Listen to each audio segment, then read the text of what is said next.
Isang mga bro. So ang kaniyang problema mga bro, ito yung kaniyang Dell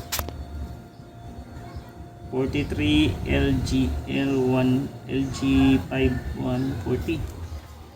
So ang kaniyang problema mga bro is yung mag-retrace siya mga bro, tapos mag-flicker. So ang ginawa ko mga bro, hindi ko na videoan kanina, nandito si customer, parang nagmamadali. So binlock ko yung mga clock signal, kasali na nitong BGH add at saka BGH even BGL.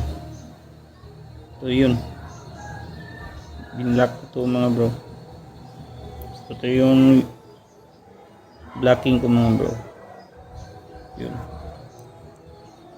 So yung paa niya ay yung pins niya mga bro, 1, 2, 3, 4, 5, 6, 7, 8, 8, 9.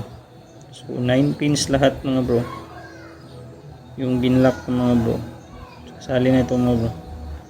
1, 2, 3, 4, 5, 6, 7, 8, 9. So mga 9 pins mga bro. Yun. Ito yung resulta mga bro.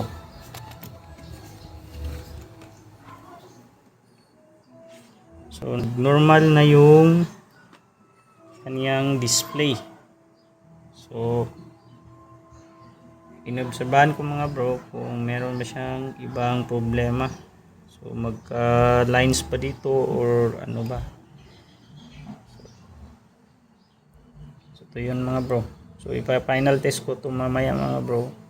Obserbahan ko muna mga bro kung mag-flicker ba siya mga bro. So LG ito mga bro.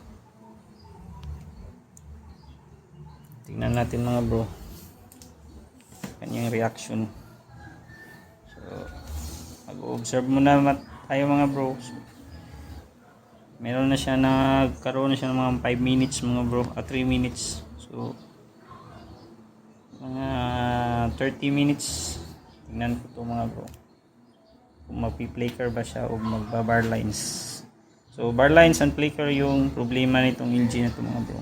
So dinala sa akin mga bro.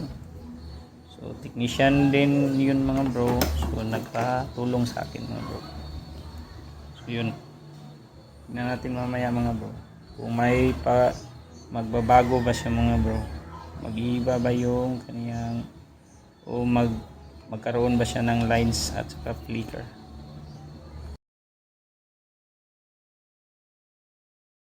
Na siya mga bro, almost 1 hour and 30 minutes yung nantay ko mga bro. So wala siyang reaction pero may guhit sa ilalim. So hindi nito makuha mga bro. So nandito siya sa ilalim, ito siya mga bro. So yun lang. So okay na siya mga bro. So, wala na siyang problema.